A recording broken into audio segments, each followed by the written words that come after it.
The National Public Lands Day is an annual celebration of the national parks. In addition to providing free admission at over 350 sites in the national park system, volunteers are solicited to work on projects from planting to maintaining trails. This past year, the premiere of Ken Burns' National Park series on PBS brought more attention to this American treasure. We sat down with the National Park Service staff who assigned park management staff, tour guides, and support for the thousands of miles of trails in public lands. We're here with Bill Line from the National Park Service. Hi, thanks for being here today. Glad to be here, thank you. Can you tell us about some of the parks that Americans can experience? Absolutely. Well, Americans have 392 national park sites, as we use the word sites, in all, actually 49 states. The only state that we don't have a national park is the state of Delaware, but Joe Biden will apparently do something about that. But within the parks, in all of the 49 states, we have multiple uses from a recreational standpoint. One of the things from a trails standpoint that we have is that virtually all of the parks have trails in varying different forms, degree of difficulty. Some are paved, some are not, that sort of thing. We encourage recreation in our national parks. Many of the parks have biking, hiking, our primary activities. In parks in which we are in the northern climes during the winter months, often in certain situations in certain parks, a number of parks will allow cross-country skiing within the park. So plenty of ways in which to get active recreation and to burn some calories while you're learning something about a national park. Marsh Billings in Vermont to Mount Rainier in Washington State to Catoctin Mountain Park that surrounds Camp David in the state of Maryland. All of these have trails that can be used as skiing trails and or cross-country skiing trails. And we encourage their use in the winter, but they're open all year round, and recreation is a part of the parks that we want to encourage heavily. Okay, that's great that there's so many that there's to offer for people to do.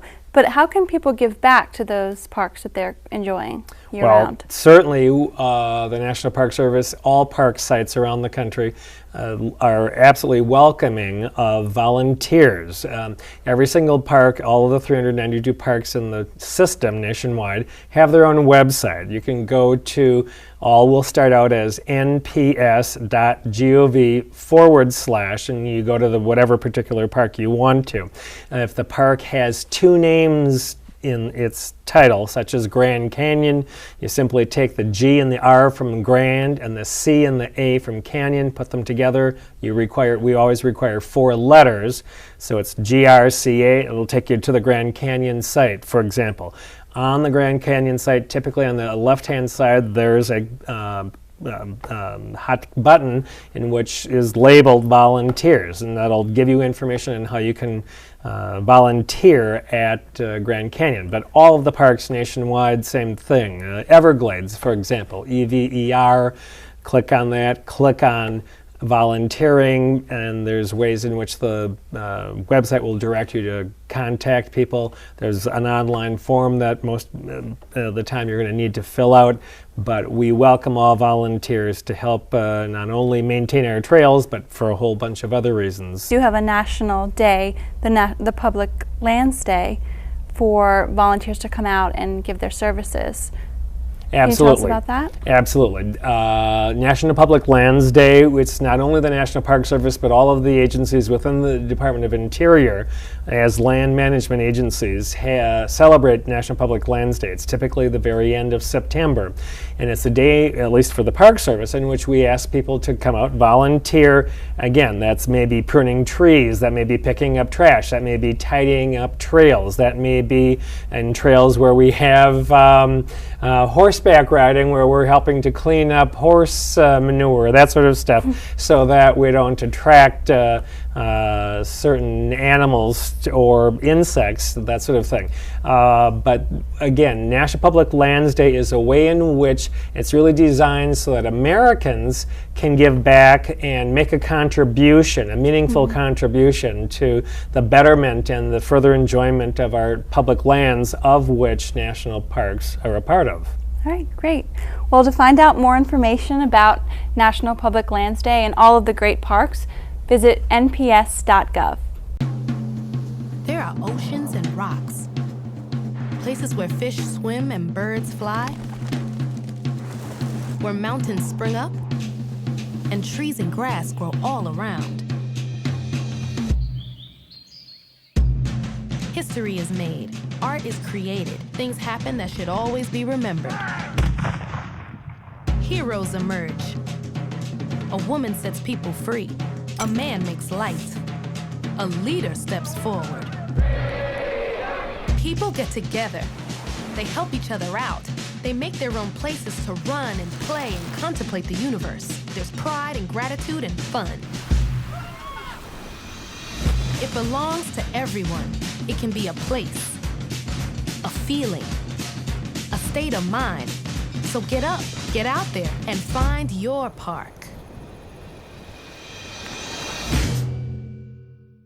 We'll explore the National Public Lands Day, where citizens have a chance to volunteer at a national park, on this episode of Travel Television. A lot of what the boys get out of working here this morning is that sense of they had a hand in helping the national parks, that they could come back out and enjoy taking a hike on the trails, going camping here at Greenbelt National Park, and that sense of belonging to the community and giving back for the many things that the community gives to us. I've got a number of my scouts here behind me working on the trail, spreading river gravel to help level the trail, to make it look more, blend in with the environment here. The reason why we come out is that sense of helping the national parks. It's a great opportunity for the boys to get out on a Saturday morning to help give back to our community, give back to our national parks, and that's part of the story of the Boy Scouts of America. I think a lot of what the boys get out of working here this morning is that sense of they had a hand in helping the national parks, and so I really believe that we like to do a lot of our service projects involving national parks, involving keeping our environment green. Today is National Help Out Public Lands Day. I get that feeling like I've helped, we have helped, and we have just made America that much better. Even if it's just a little bit, we still made it better. And after this, I just get that job well done feeling after I do this. I normally volunteer at this park every week and doing trail maintenance, but on the celebration of National Public Lands Day and National Trails Day, which occurs in June, I make an extra effort to come to the park and put in a little extra time to kind of help out in keeping this place an environment that both speaks to the natural surroundings that the Park Service is trying to preserve here, as well as to provide facilities that allow people to come and enjoy it, such as doing the trail maintenance. It's an opportunity to get out and do that, plus just put back something to the natural environment. The mission of the National Park Service is to preserve this park for this generation as well as future generations. And on Public Lands Day, we did that today. In the National Park Service, there are many opportunities for the public to come into parks, such as this park. We have campground hosting at our campground, invasive plant removal, watershed cleanups, and trail maintenance projects. In a national park near you, there's plenty of opportunities where we welcome you to come on and help us.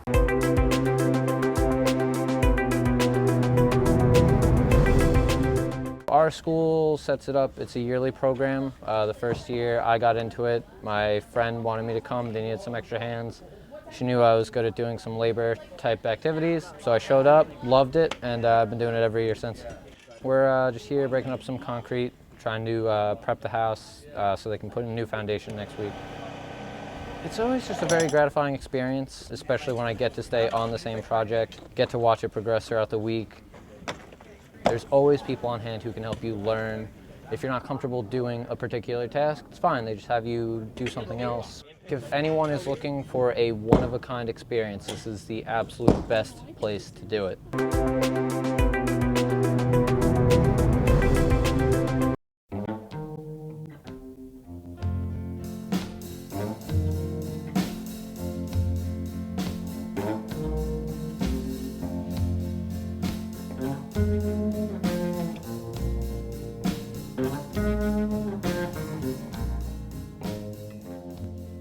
More than 2 years after Hurricane Katrina, the city of New Orleans remains in a state of crisis.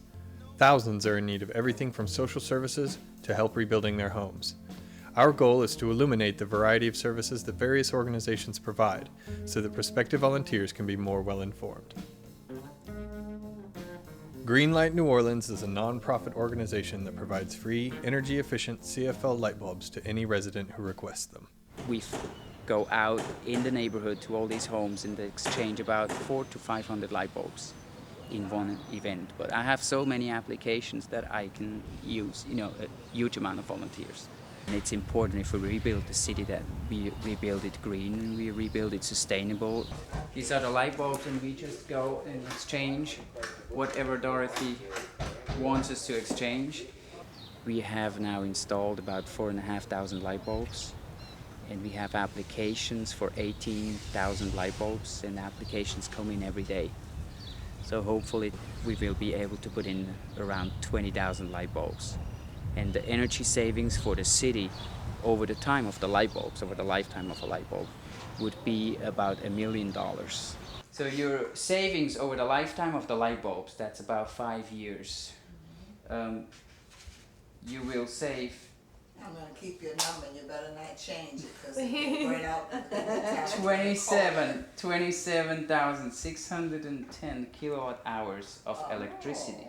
That equals to $2,990. And I think it's a wonderful experience for somebody to come down here and actually experience the true New Orleans culture, combined with doing something good for the environment. One of the main factors that contributed to the devastating flood levels in the hurricane's aftermath is the degradation of Louisiana's wetlands. Besides providing habitat for millions of diverse species and improving water quality, every 2.7 miles of wetlands reduces storm surge levels by 1 foot. Louisiana loses up to 40 square miles of wetlands a year. The primary causes for this loss are human. Oil and gas exploration, levee construction, canal dredging, draining for agriculture, and deforestation all contribute to wetlands loss. The Louisiana Department of Agriculture and Forestry has a program that employs volunteers to aid in wetlands restoration. This is a planting of bulrush on Lake Catawachi. Volunteers are taken by boat to areas where replanting will have the greatest impact. This state-organized program employs volunteers in scheduled plantings throughout the year for a truly hands-on experience in environmental preservation. Residents come to us because they were displaced with Katrina or because they've fallen on a hard time since. Many of our residents have come from situations of domestic violence, and so they come to the shelter and are able to get back on their feet through a variety of programs that we offer. In general, we offer shelter, like long-term shelter in a family-style environment, which means that everybody pitches in with chores, including the volunteers. Everybody cooks meals, everybody lends a hand. It's very much, everybody is each other's support. Kitchen and dining room cleanup. Thursday? Friday for Doris. Friday for Doris. Thank you. And then while the women are staying here, we offer case management, which means that we offer, while you're staying here, women get free eye, free dental, free mental health stuff, free like general practitioner.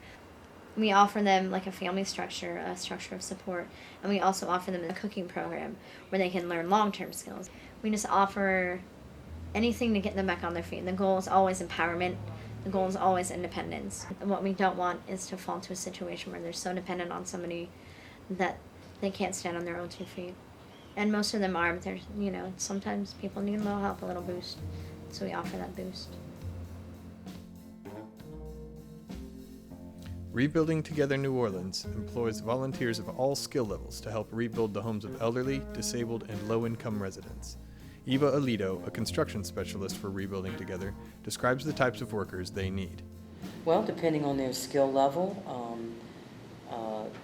we'll put them to work painting. If you have the lowest skill level, we can teach somebody how to paint.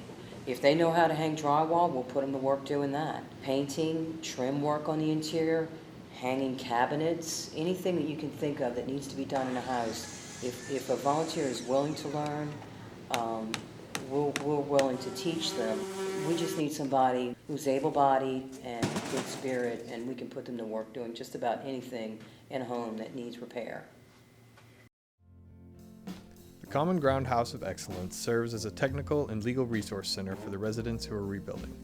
They provide a public computer lab, open daily, and free legal aid every Saturday with pro bono lawyers. They also employ volunteers to run various other programs. The focus of what we do is providing technical support for other local nonprofits in the area and for the organization as a whole that we work for. We also provide technical support for community members. One of the things that we do is taking e-waste and turning, basically computers headed for the dump, turning those into functional machines. We've done that with about 150 machines. We specialize in basically bringing grassroots media to the New Orleans area and the diaspora. We have print media outlets such as Breaking Ground newspaper. We have Radio Project trying to launch off the ground, Radio Uprising. We also have our website, and yeah, that's about it. And now I can't work. It's been a real 1-2 punch, so I really appreciate this place. Just coming in to use the phone and the internet, read the paper, and everybody's so friendly. It's a good deal. More than 2 years after the flood, the New Orleans public school system has still not fully recovered. Thousands of students have fallen behind due to a shortage of teachers and resources. New Orleans Outreach is targeting this issue by putting volunteers right in the classrooms. New Orleans Outreach is a nonprofit organization that is trying to improve the public school system. So it's putting all of these volunteers as teacher assistants and tutors to strengthen the teacher to student ratio. I was working one-on-one with a student working on his reading fluency, which means we time him for a minute to see how many words he can get through. And at the time of the first test, he was reading about 3 or 4 words per minute, and then by the time at the end, he was close to reading about 80 words per minute, which is above passing. So it's pretty great. In the afternoon, we have yoga, we have karate, we have dance, sports, art. It takes an immense amount of patience, but it's probably the most rewarding thing ever. I mean, we never know when the city's going to be rebuilt and when all these buildings are going to be back, but knowing that each kid is improving and reading every time you read with them is amazing and so rewarding. The more self-sufficient you are, the more of an asset you can be, because there are scant resources to be divided up between residents and volunteers. I think prospective volunteers should have an open mind when they come down, not only just to experience a different culture and a different way of living, especially if you come from a very different background, but also with non-profit grassroots organizations, things tend to change a lot. So you got to be flexible. You gotta roll with it, and just, if something happens or a project gets canceled or moved or changed, you go with it, and you always try and stay positive and productive. It kind of tones down the racism. When you see the white young women coming to help us, and they're not afraid to come and help us, because all the stereotypes. They're not afraid. That really tones it down and make me feel real good and proud, and more acceptance to the different races, Get involved with locals, get to meet the people you're here to help, and, take their stories home with you, and don't forget us.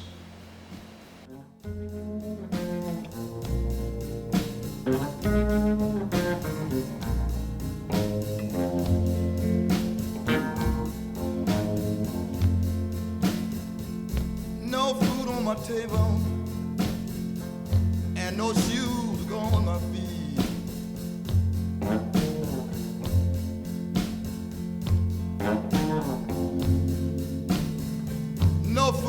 my tail. And no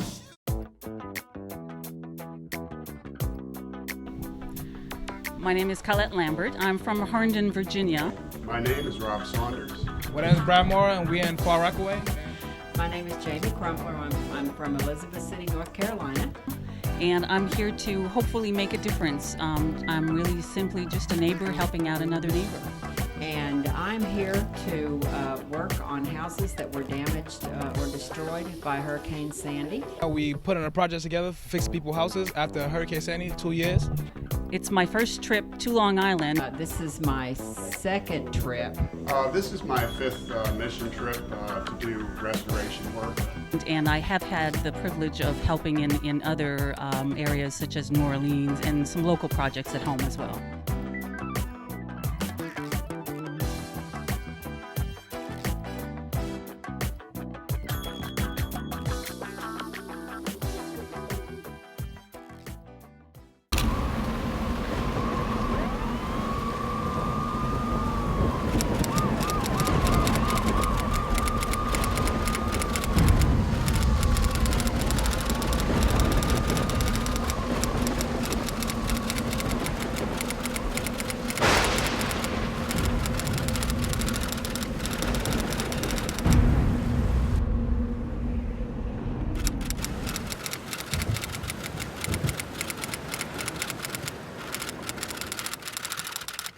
Communication was gone. Cell phones died, nothing worked. Without the ham radios, we were not able to communicate with our shelters because the phone lines are down. We weren't able to communicate with our other resources like FEMA and MEMA and the Office of Emergency Management. With no communication whatsoever, with all the systems down, it was very important to Dr. O'Brien. Communications are extremely fragile, and that tends to be our biggest issue. As soon as the wind died down just a little, I was up stringing antennas up on the roof. Immediately began to pass emergency traffic, physicians, nurses, any state, bring your license.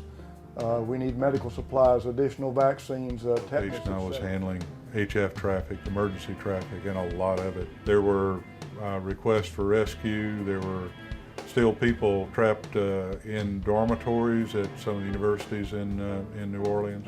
I handled a lot of emergency traffic there.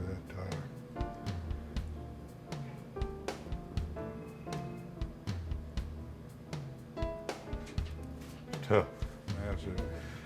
Let's face it, this is the greatest natural disaster we've had in the United States. It's really been an experience for me, and I'm glad to help. I wound up setting up in a Walmart parking lot. I was receiving traffic over the HF net, a lot of search and rescue. People trapped in attics, people trapped on roofs. There was a woman in labor with serious complications, and she was not going to make it if she didn't get out. They couldn't get a helicopter into that hospital.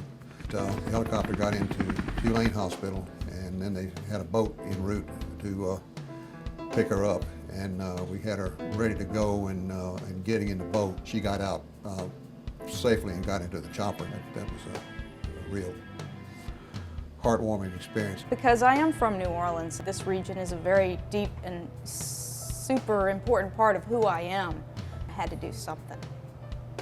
This is my first emergency as a ham radio operator. We put up an antenna at the Red Cross headquarters in Brookhaven, set them up with a radio base, moved down to Gulfport, did some work there, slept in a school. It's better than sitting home and watching it on TV. It's very difficult for me because I'm from New Orleans. I went ahead and got my ticket after 9/11 because I wanted to be of some use. I love the idea of talking on the radio to people on the other side of the planet who you've never seen. And so I did it so that I would be of use. And it's paid off. It's really paid off. It was such a relief to myself and Dr. Muller and Dr. Bryan to have Mike and all those people out there that helped to communicate with him. It's definitely a definite, warm, heartfelt thank you from me and from our staff. Without the ham operators, we really don't have a way to communicate. And I'd like to say to the ham operators that helped us with this hurricane that they have been a wonderful asset. They've always had a smile on their face, they work really long, hard hours, and they were there to support us in every way that they could. So I say a heartfelt thank you from the shelter members, from the staff, and also from the Red Cross. Cell phones, landline telephones, internet, email. Outside of that, what is there? I mean, if it's all down, it's down, and if you can't get at the airwaves via the ham operators, then there's no communication. Thanks, guys. Myself personally and the Red Cross truly offers their complete and wholehearted thanks. And I think the American people offer their thanks in that the people in this area are really appreciative of what their efforts are, because from what I understand, you're all doing this as full volunteers, no recompense, you're paying your own way, and that goes really above and beyond anything that I have known before. So a very wonderful, heartfelt thanks, and keep coming back. And if there's anything that we can do for you guys, let us know.